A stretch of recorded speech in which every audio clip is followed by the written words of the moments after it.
Hi, everybody. Welcome. I'm going to start in just a minute. I like to give people maybe 1 minute to join for any latecomers. But I'll get started very soon just because I do also want to be respectful of everybody's time. So we'll get started in about 1 minute.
Okay, we'll go ahead and get started. If we do have any other latecomers, they can just join a little bit late and catch up. For those of you who have not done any workshops with me before in the past or interacted with me before, I am the director of the Writing Lab. My name is Charla Rivera. I have been the director of the Writing Lab since its inception in fall of 2017, so we're turning 3 years old. This is a series of webinars. I hold one almost every week, and I know that many of you have signed up for all of the entire series this semester, so that's great. Some of you have signed up only for today's workshop. If you like today's and you decide that you want to attend the others, then just go ahead and re-register on the Google form or send me an email. My email is here on the slide here, scswritinglab@georgetown.edu. You can also just reply to the email that I sent today, reminding you of today's session. The way the sessions work, everybody comes in, you're automatically muted just because sometimes we do have quite a few people who attend, so to cut down on the background noise and everything like that. I do, however, have my chat box open the entire time, so if you have any questions while I'm going, you can go ahead and just type it in there and I'll see your question right away and I'll answer it when I have a natural pausing point in the PowerPoint. At the end, I will also pause for a couple of minutes to see if anybody has any questions, in which time you can unmute yourself if you want to, or also just type your questions in the chat. And if you have any questions that you want to ask after this session, you can send me the email. Send me an email at that address there, scswritinglab@georgetown.edu. Okay, so in today's workshop, we're going to be talking about the writing process, just kind of some general tips and tricks, some best practices on actually embarking on your writing projects. I will also do a little breakdown of understanding assignments from your professors. Because I find a lot of times students get a little bit overwhelmed when reading their professor's instructions and or believe they understand the instructions, but actually when I end up reading their work, they're not actually answering all the questions their professors asked. So it is an additional skill learning how to interpret the instructions from your professor. So I'll give you some tips for that as well. Okay, so I'm curious and you can type your answers in the chat if you'd like, but I'm curious, what are some of the practices you already do when you're given an assignment from your professor? What are some of the things that you do first? What are some of the tricks that you already have? Some of you may not know how to answer this question at all, and that's why you're at this workshop, but many of you have some sort of academic background. So what do you already do when you're given an assignment from a professor? I'll wait about 20 seconds for any responses, and then I'll just move on.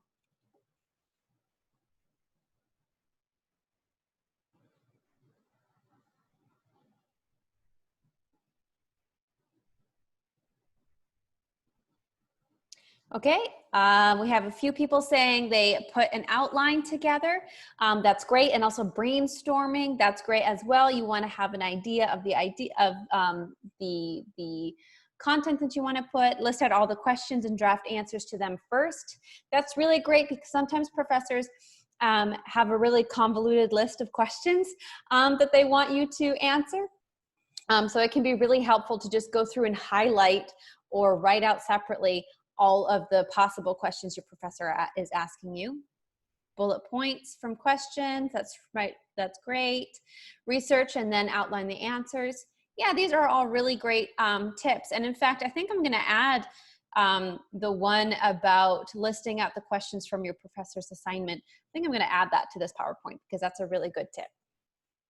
Okay, so a key word that I want you to remember throughout today's presentation, but also throughout your academic career, is that the key word here is writing process, okay? And it really is kind of a cyclical process, as we'll see as I go along. It's not necessarily, you think it's, when you're writing something, it's you go from A to B to C. Maybe that's how you end up reading it, but that's often not how you end up writing it. So being flexible with yourself and your ideas and recognizing that this is a process, this is a skill that you develop and learn, and it is not always as cut and dry as A, B, C, okay? Especially the actual writing part. So you kind of already answered this question by starting by giving your outline or brainstorming and things like that. But a couple of you gave me the answer that I'm really looking for, which is with your professor's assignment. So before you actually sit down to actually write anything, do any thinking even, you really want to read that assignment closely to make sure you know exactly what your professor is asking for. This sounds simple, and you might be thinking, okay, sure, of course I'm going to read the assignment. But in my many years, my 3 years here at Georgetown with the Writing Lab, and also my years at past writing labs and writing centers, you would be surprised how many students bring in assignments that they're very confident about. And when I read them, I realize, oh, you're not actually answering your professor's question. So you always want to make sure that you start with the assignment from your professor. So professors assign you to write essays or any other assignments. They don't do it just as busy work, okay? It would be easier for everyone if there was nothing to grade. But they do it for a reason. They do it to show that you can understand the topic and that you can do some thinking on your own, especially at the graduate level. You are not just regurgitating other people's ideas, but instead you are bringing in ideas from multiple sources and forming your own ideas and presenting those to your professor or your audience, okay? So you really wanna make sure that you read your assignments carefully to look for clues. And the clues are there. Even in the most opaque of assignment descriptions, there are at least some clues, okay? So some of the clues that you can look for in your assignments are the length, the purpose, the structure, the audience, and the possible sources for the assignment. Now, not every single assignment given to you from your professor is going to have a clear, cut and dry answer to all 5 of these things, and I'll describe each of these things in a minute. But it is good to have these things in mind before you start, so that when you're reading the assignment from your professor, you can think about, okay, they want it to be this long, they want it, the purpose is this is my audience. That will help you decide what type of essay you're writing or what type of content you need to include. So the length is not simply how many words, although that's what we get fixated on, okay? Like, oh, 2,000 words, okay. That's important, but the main thing from the length there is how much detail you're going into. There's a big difference between 2,000 words and 800 words in terms of how much detail you can go into. So if you have a lot of words, then you can give a lot more detail. You can also maybe assume your audience is an expert or not an expert, and so you would give a different amount of detail, and I'll talk about that when I get to audience. So don't think about length as just like the word count that you have to meet or the page count that you have to meet, but think about it as in terms of the detail that you're supplying. I got a question in the chat about sharing the PowerPoint after the webinar. Yes, I will share both the PowerPoint and this recording. This is being recorded right now. I will share both of those to everybody who has registered. So I will just reply to my email from earlier this morning, and I'll include this PowerPoint and any of my handouts as well. Okay, so moving on from length to purpose. Okay, look at the verbs, okay, and I will give you a handout after the session. For some reason, my file sharing is not working in Zoom lately, so I'm just gonna kind of talk through this part, but I do have a handout that I will be emailing to you that's taken from a writing textbook that gives you some verbs that professors might use, like argue or compare or contrast. These verbs are not just placeholders. That actually tells you the type of paper that you're writing. So something that you're arguing is not the same as something that you're contrasting, okay? So look at the actual verbs that your professor uses, because that can give you a hint as to what type of paper that you are writing. Unfortunately, on my handout, the most popular verb that I ever see on professor assignment sheets is not included, and that is the word discuss. And the word discuss basically covers almost anything, okay? So the word discuss does not give you a lot of clues from your professor in terms of the structure, not the way that a word like compare or contrast or argue even would. Discuss is a lot more vague, so you'll have to read the rest of your professor's assignment to get a better view of that kind of the purpose, okay? So related to purpose is the structure of your paper. The reason I say it's related to purpose is because if I'm writing a compare and contrast paper, that's gonna have a very specific structure. Maybe I'm writing a paper about, obviously none of you are writing this at graduate level, but maybe I'm writing an essay about cats versus dogs as pets, okay? And so I can compare them based on the amount of care that I have to put into taking care of them, the amount of work versus the amount of love I get back from them. You know, the way I can compare and contrast them, I can either do it dogs and have everything about dogs, and then cats and have everything about cats. That's one possible essay structure, like an organization. Another one would be to look at, okay, amount of work it is to take care of them, dogs and cats. Amount of love I receive back from my pet, dogs and cats, okay? So you can think about the purpose of your paper as informing the organization of your paper, because there's a certain way that you can organize different types of papers. And this is in the handout that I'll be sending you as well. Audience is a little more, it's a little more wispy. It's less, it's less concrete. But generally the audience of your paper is not simply your professor. But your professor does not often tell you your audience in your assignments. But it's good for you to be thinking about, based on the other clues, like who would be reading this paper, okay? Because who reads your paper is going to inform, like I was saying with length, the type of detail you might include. If your audience is a academic fellow in your field, somebody who is familiar with jargon and familiar with certain concepts, then you would include different types of detail than if your audience were a layperson. So it's really, really important to be thinking about, okay, who in theory would this paper be going to outside of just my professor, okay? And again, your professor is very rarely going to explicitly tell you your audience. In some cases, they might say, you know, imagine you are a consultant and your client asks you for blah, blah, blah, blah, blah. In that case, it's very clear who your audience is supposed to be. But in other assignments, it's not quite so clear. So you're going to have to do a little bit of sleuthing. And even then, there may not be a perfect answer, but it's just good. It's a good exercise to at least be considering that, and so that you can think about how much and what kind of detail to go into. Finally, we have possible sources, okay? So Where do you need to find the information in order to provide this detail? How many sources do you need to use? That kind of thing, okay?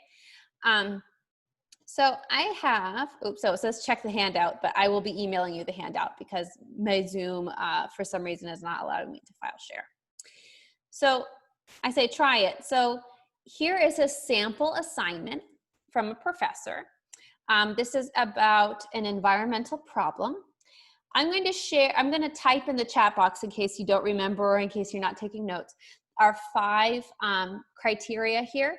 I want you to take maybe 1 minute, 2 minutes to read this over and see if you can find the answer to all of them. So we're talking about length, purpose, see if I can remember all of them. Length, purpose, structure, audience, and sources. So take 1 minute and read this over and see if you can find the clues for all 5 of these.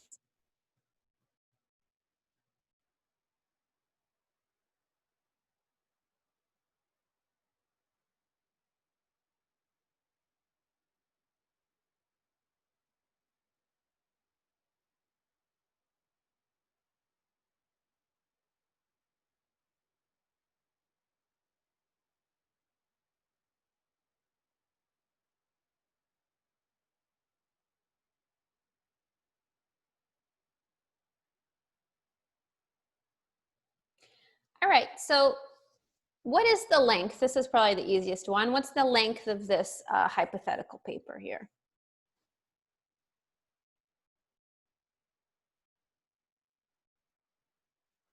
And you can type it in the chat if you'd like. Yeah, 7 to 10 pages. That's first 4 words. That's right there, 7 to 10 pages. So we know that you are going to give at least a moderate amount of detail in this, right? Okay. Next is the purpose. What are you actually doing when you are writing this paper?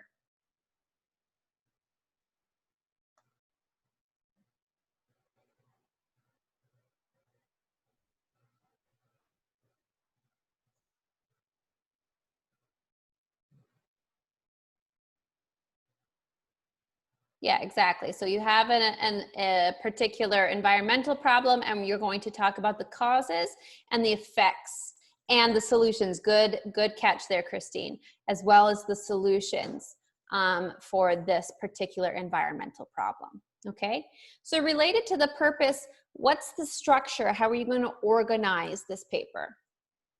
What are you going to talk about first? Yes, exactly. So you're going to, the professor gives you the structure right there. So you know exactly what order you're supposed to go into. You look at the, if you look at the second to last sentence, when writing this essay, you will explain the causes of the problem. Okay. So you'll have an introduction and then you'll have causes, the effects of the problem, and possible solutions to the problem. There you go. There's your essay structure right there. Okay. The audience, is there any audience that's named here?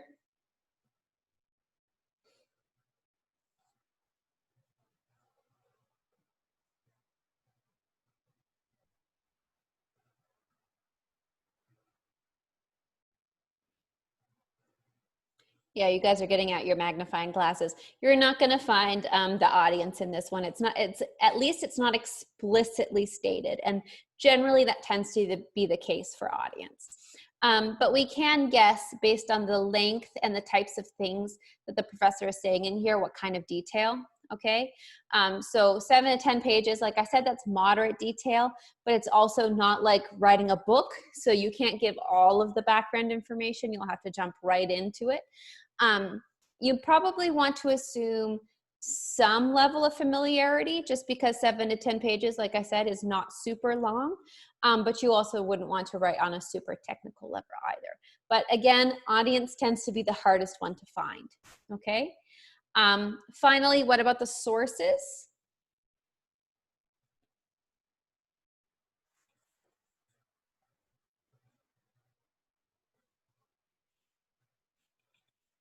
Yeah, we have 8 to 12 credible sources, okay, that are cited correctly. So a credible source, and you will probably have a class session with a librarian at some point this semester. Yes, credible, exactly. The term credible intrigues Kim in here. Credible is a very intriguing word and is also very important here, okay? And it's gonna depend a lot on your actual topic and your field.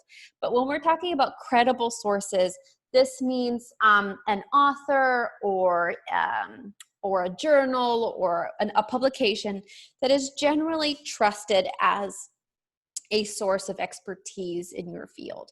So it wouldn't be, you know, somebody's blog. It would probably be a peer-reviewed article or something like that. Now, when we say peer-reviewed article, like a journal article, peer review means that other experts of the field have also read the article essentially as fact-checking.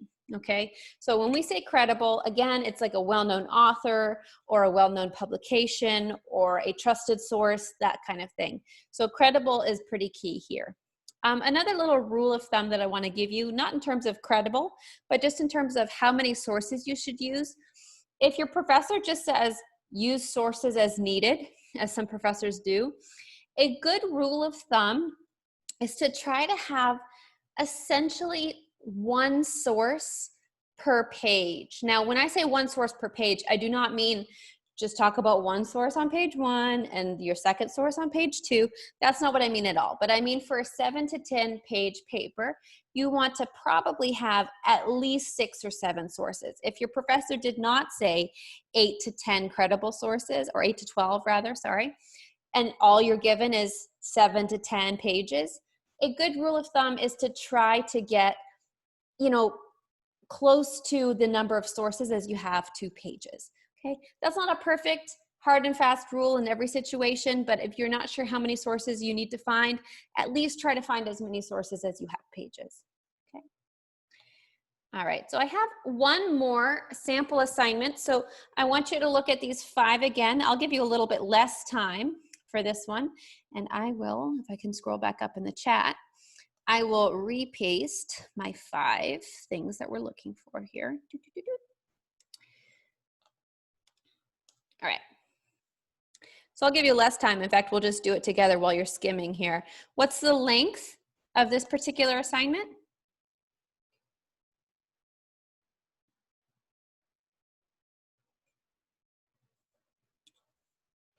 4 to 5 pages, absolutely, which is super short, really. I mean, some of you might be in semester 1 of graduate school and have not done a lot of writing in a while, and so 4 to 5 pages may in itself seem very intimidating. I totally understand. But in the grand scheme of things of graduate writing, 4 to 5 pages is very, very short, okay, especially for this type of topic, as we'll see. What's the purpose? What are you actually doing in this paper? So we have the dreaded word discuss, right? But what is actually happening? So don't use the word discuss, okay? Because discuss is very vague. What do you think is actually happening in this paper?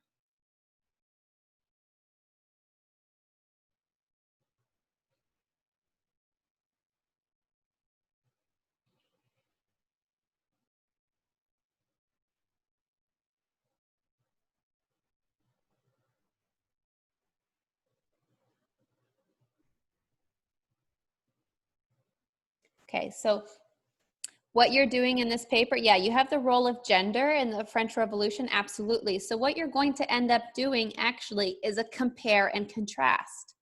You're going to be comparing men and women and their roles and their identities throughout the French Revolution, okay?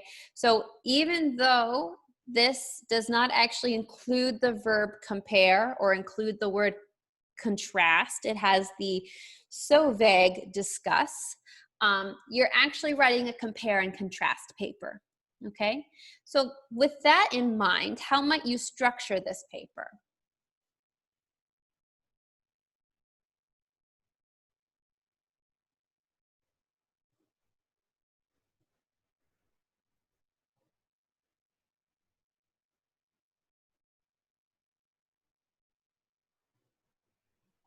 So in structuring this paper, when we're thinking about like my cat and dogs example, my very academic and credible cat and dog example.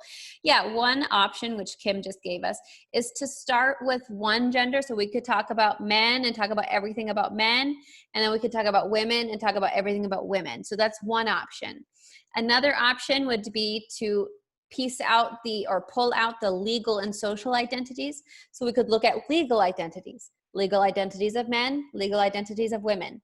And then we could look at social identities of men, social identities of women. So there's a couple of different ways that you could actually structure this paper, but because it is a compare and contrast, it is a little bit easier to structure because, you know, you have two things that you're comparing, okay? Okay, and then the next one is audience. Now, before you get your magnifying glass out, the audience is not explicitly stated here, but we can kind of guess, okay? I can kind of guess that your audience at least has some cursory knowledge, some basic foundational knowledge of the French Revolution. How do you think I can guess that?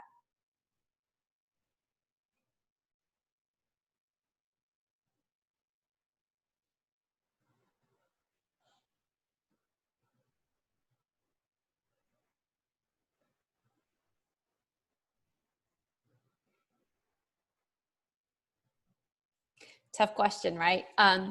So the reason I can guess that the audience has at least basic foundational knowledge. So we do have there's two reasons. One is we have Hewer, which I assume that's how you pronounce Hewer. We have Hewer, and so we know that there's at least been some amount of reading that's been done. So we know that there's some background knowledge, but also the length, 4 to 5 pages, again, is very short. So you really can't spend any amount of time talking about the French Revolution at all, because you need to jump into the actual comparison of men and women. You can't spend 2 pages talking about the causes and events of the French Revolution, because now that's 50% of your paper that's written and you haven't even gotten to answering the question yet. So we can assume that your audience does not need background information for the French Revolution, or at least not more than an introductory paragraph. Then you can just jump right into the comparison and the comparison between the genders. Okay, so that's how we can kind of tell, both by the prompt, the source being named in the text, and by the extremely low length here, the very small word count or page count for this type of paper, because this seems like a pretty robust idea. Okay. Finally is sources. Any ideas for sources for this paper? Yep, roughly 3 to 4 sources. I would say 3 to 6, depending, okay? Anything else about sources that you think of when you read this?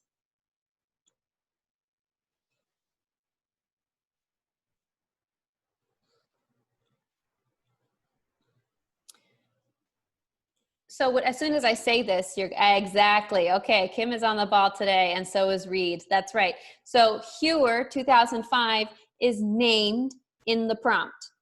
If a source is named in the prompt, you better believe you should start with that source, okay? So definitely start with Hewer, okay? And then the next thing you can do is see, like flip to the end of Hewer and see who Hewer is citing. You can also then go to the library website, and a librarian can show you how to do this, but you can also see who has cited Hewer. Okay, so before you even go in and search your own search terms, you can start with Hewer and look who came before Hewer that Hewer might have been citing, and who came after Hewer who might have cited him. Another place to start, my little cheat, is also to check your recommended source list from your professor. Most syllabi have, required or recommended readings list. Check there too. Before you even start doing your own searches, check to see what's already been provided for you. Don't do more work than you have to. Okay. All right, that's great. So we've looked at these assignments, okay? We have really thoroughly read our assignment from our professor, and now we're getting ready to actually think about writing, okay? So preparing to write. So it's important to be thinking about when you're about to write something, it's important for you to ask yourself, what do I already know about this topic? And you might actually surprise yourself, especially as you get further on in grad school. You might surprise yourself at how much you do already know, okay? So it can be very helpful to generate some ideas for yourself by free writing. Free writing is when you set a timer for 7 minutes, 10 minutes, and you just write everything that pops into your head. You don't worry about punctuation. It's just entirely stream of consciousness, okay? Journaling is a little more formal than free writing. And then brainstorming generally tends to be a social activity that you have with a classmate or a tutor or your professor, where you're just kind of bouncing ideas back and forth like a conversation. I personally am a very interpersonal learner. So I learned a lot by discussing with somebody else. So brainstorming was helpful for me, but also free writing was probably the number one thing that I did when I was in grad school. Okay. This can feel like an extra unnecessary step, but it really can be helpful because it helps you figure out what you don't know, what your gaps in your knowledge are. Okay. And while you're writing, you might start thinking of some questions. Okay. So what are some questions you'd like to have answered? And where do you think you'll find the answers? Now, you probably won't answer that question in your free writing, but at least if you're free writing or journaling or brainstorming, it can help you know what you know and help you know what you don't know, okay? And I will be sending you the handout as well. So now once you have all of that and you have your questions, and I'll be talking about research questions next week, so if you're curious about that, but let's say you have your questions all ready to go, you're gonna start researching, okay?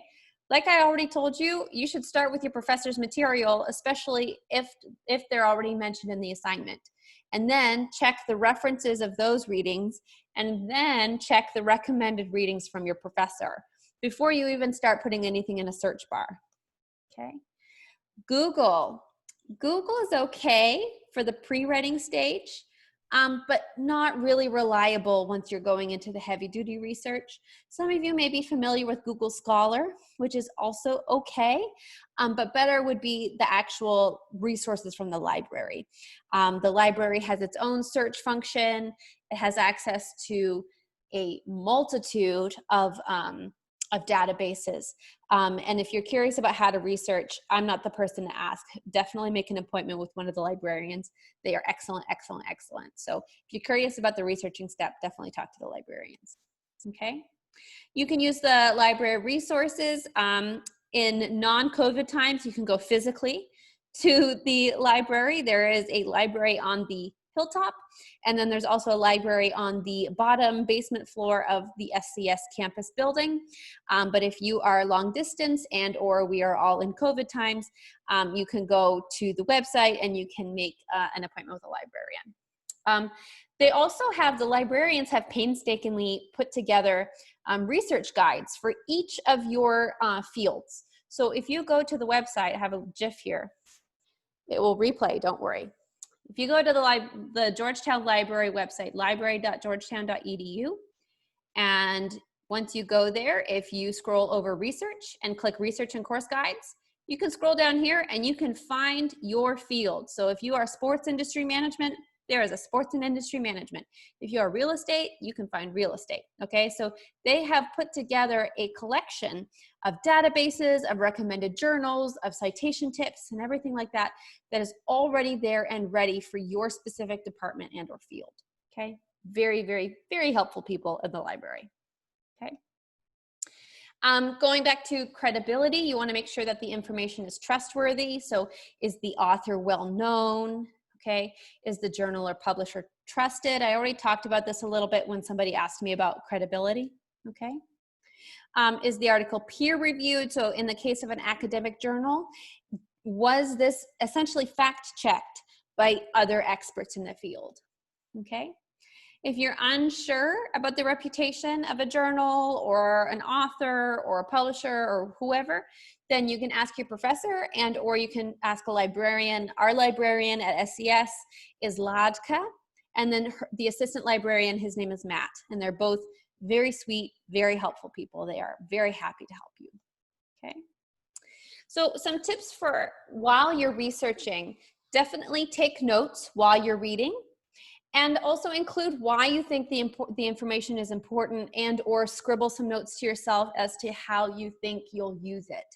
Okay, so not just, verbatim from the source, but thinking, okay, I think I could use this here, or proves this, or whatever. Make some notes to yourself while you are taking those notes. Annotate them a little bit. Okay, definitely include page numbers, because most of you are going to be using APA. And if you're going to quote anything in APA, you need to use a page number. I will talk more about that in October when I do my in-text citation workshop. But save yourself the trouble and work and just include the page numbers. Even if you don't think you're going to quote it word for word, because I actually recommend most of the time you don't quote it for word, it helps to include the page number, because maybe you read this in week 1 and then you do more research, and then week 3 you come back to it and you go, oh yeah, I also remember they talked about this or something like that. It's really helpful for you to just quickly go back to the page number, okay? I will not talk about how to use Zotero, because the library already has workshops on how to use Zotero. So I used to do a workshop on how to use Zotero and RefWorks, but now the library, they do that side of things. So if you have questions about Zotero or RefWorks or those other software that will take care of your citations for you, you'll ask the librarians for that, okay? So then once you have your notes already ready, you can use your notes to organize your paper and plan, okay? If you type your notes, then making your outline is easy, because all you do is copy and paste everything over. If you handwrite your notes like I do, you can, color code. I used to have 10 different highlighters and pens where I would color code things based on their topic and things like that, and create my outline that way. A little tip in terms of handwriting versus typing. A lot of studies are now coming out that show that you retain information better if you handwrite it, or as long as you write it in your own words. So even if you are typing your outlines, or your notes rather, try not to just copy and paste the information from your sources, because then your brain isn't processing it at all and you're not really going to retain it. It's going to be much better for you, both in terms of studying and in terms of writing, if you write things from your own words. If you write things from your own words, then you're actually going to remember it a little bit better and be able to process it better. Okay. I have a question that I will answer closer to the end. Thank you for that question. I'll answer it near the end. Okay, so also in your notes, include citations. It saves you work. Okay, it's good practice to make the citations, and then they're already done when you're actually ready to write. Okay, very, very helpful. Then you want to outline and plan. So don't just start writing cold, meaning don't just, okay, I've done my research, now I'm going to open up Word and I'm going to start writing my paper. If it's a long assignment, you definitely want to create an outline so that you know where you're going. Think of it as a roadmap, okay?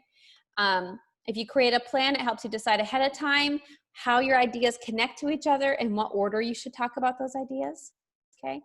You can also reorganize the notes from your research. Like I was saying before, you can reorganize those notes from your research by topic. So you can color code like I did, or you can type your notes and then just copy and paste them in whatever order you want to put them in your outline. Okay. So the question, so anybody who was at my webinar yesterday, the introductory webinar, do not answer this question. But I'm curious, we have everything else done. Okay, so you have done your free writing, your planning, you've done your researching, you've done your outline, you've written your thesis. Okay, all of that's ready. You're ready to write your first draft. You open up Word, the cursor is blinking at you. Okay, what is the first thing that you write?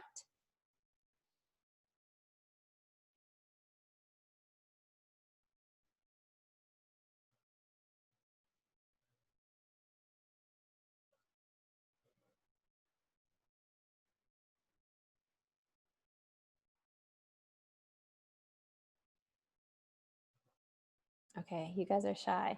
So, some people often answer, you write your introduction first. Okay, and in fact, I have a couple of people who have answered that. that's, if that style works for you, that's fine. But I actually recommend not writing your introduction first. Okay. Um, just because your introduction tends to be scary. There tends to be a lot of pressure involved in writing an introduction because it's that first impression to a paper.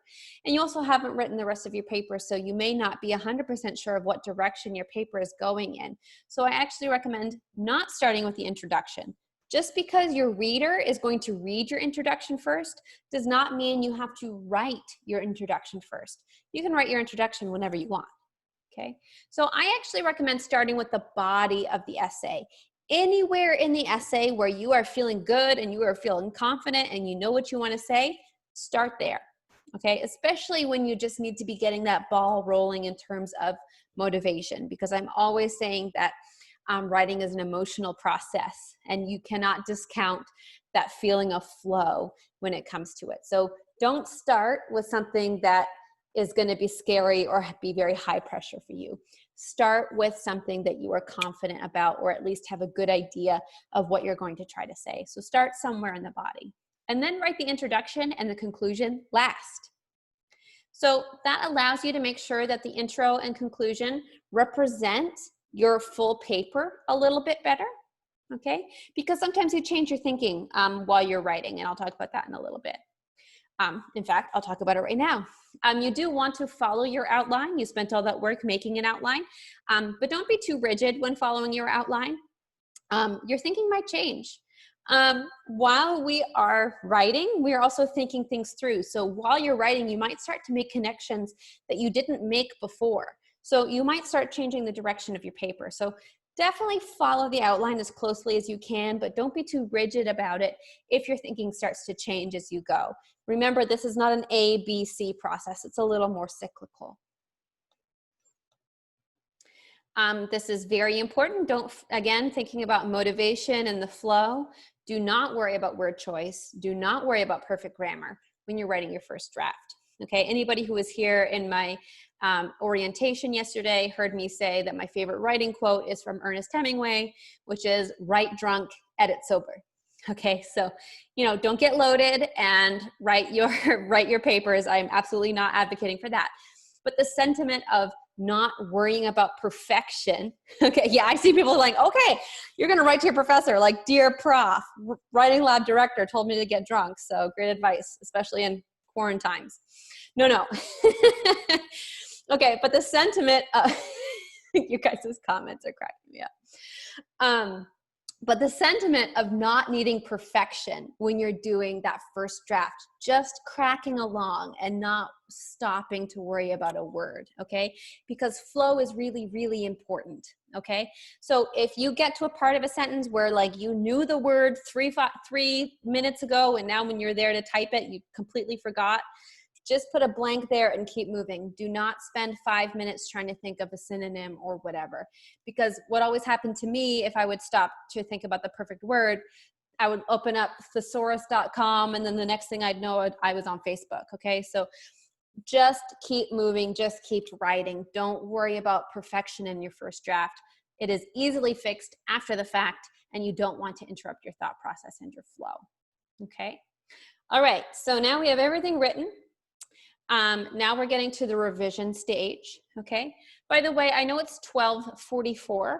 I started a couple of minutes late, but I might go over time by a little bit. So if anybody really needs to leave at that 45-minute point, just go ahead and, and leave. I'll still send you the recording. I do want to be sensitive of everybody's schedules and that you might have something coming up at 12:45 or 1, or you need to make a lunch or something. So just so you know, I am going slightly over time and I apologize for that. Okay, so revision and revising, okay? It's so tempting. It's so tempting because again, this is a lot of emotional labor to write, but you're not done when you finish all the writing. You're not done with that first draft, especially if you wrote drunk, okay? You're definitely not submitting that drunken nonsense to your professor, okay? You need to do some revising, okay? So I like to think of it as revisiting, which means you don't live there all the time, okay? You're revisiting. You should give yourself a break. And I seriously highly recommend even if it's a half day, if you are like really on a time crunch and you can't take a break for longer than a few hours, that's fine, but take a break. Ideally, take like a day off, take a weekend off, write your first draft, take a weekend off and watch Netflix, walk around outside, socially distant with your friend, okay? And then come back to it later because you'll have fresh eyes and you will not be so inundated with all of your information, okay? Then you can read your essay back to yourself. If you have a private space, I highly recommend reading it back aloud because then you can hear all of the crazy stuff that you maybe typed that you didn't mean to type, okay? So it can be very, very helpful because if you're reading it silently, your brain just fills in the gaps and you won't notice all the weirdness. But if you read it aloud, then you'll really notice how your sentence structure is flowing, what your wording sounds like, everything like that. Even better, ask for advice. If appropriate for the assignment. You know, if it's an exam, then maybe don't, but with other things, absolutely. So you can ask a classmate for some help. You can go to the writing lab and get some tutoring help. But please, please, please, please, please, please, please, as a professor myself, don't ask your professor to read anything before the due date, okay? They're already reading probably 20 other people's writing. They don't have time to read your paper 2 or 3 times. If your professor has explicitly said, feel free to send it to me, then fine. But generally, your professor does not want to try to read something before the due date, okay? All right. Proofreading and revising are not the same thing. Proofreading is when we're looking at spelling, grammar, formatting, the very mechanical stuff. The stuff that Grammarly, honestly, I'm not a huge fan of Grammarly, but I know a lot of students use Grammarly. This is the stuff that Grammarly is good at, okay, proofreading. Not so much actually what I think is a little more important, which is the global things like the clarity of your ideas. How clear are you? Ooh, I hear some thunder. I hope I don't lose power.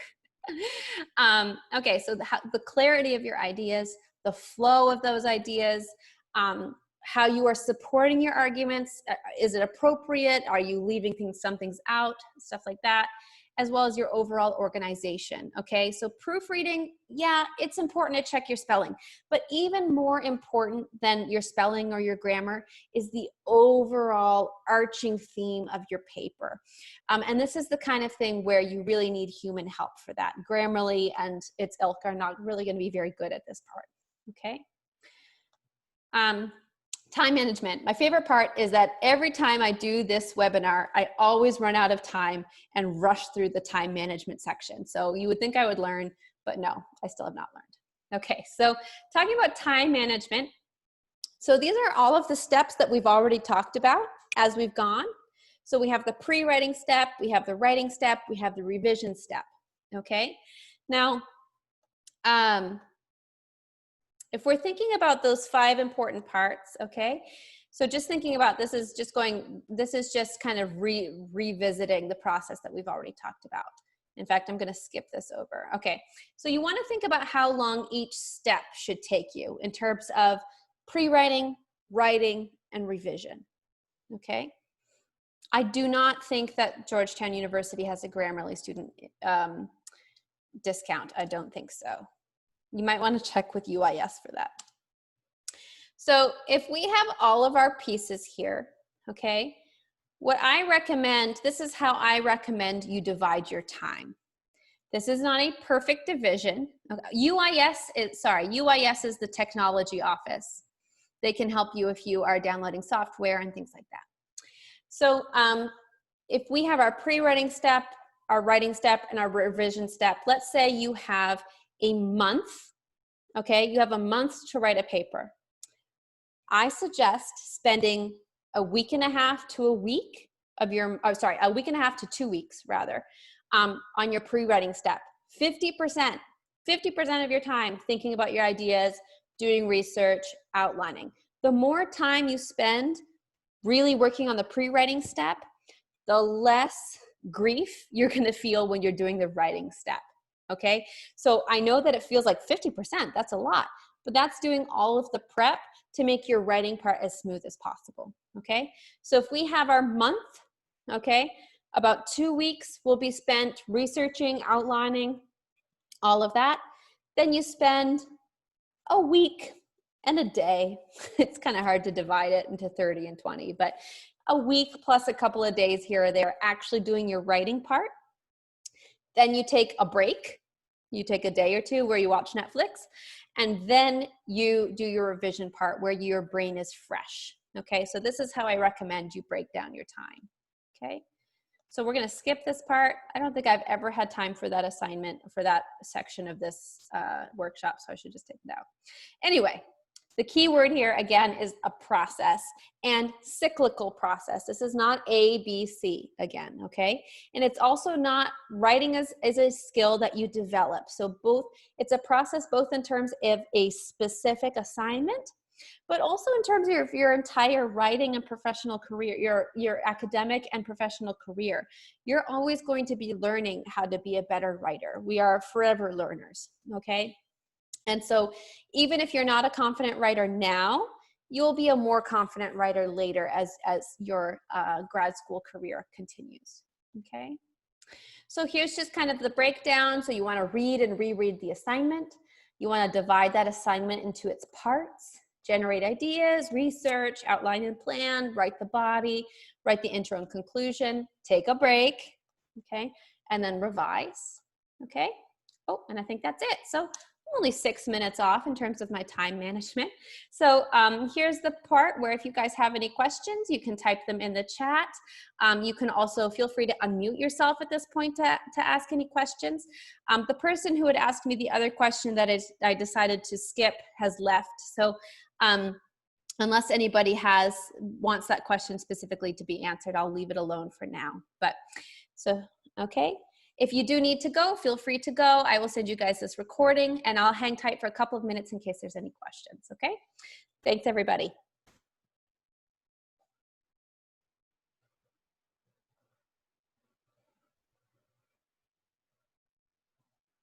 For assistance in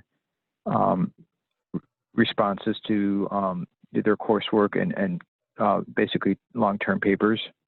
Yeah, absolutely. I mean, there's no way to set up a naturally recurring one, but what a lot of students do is just go in and select the same slot every week. So when you go onto the website, you'll see a spot where you can see our calendar and sign up for your appointments.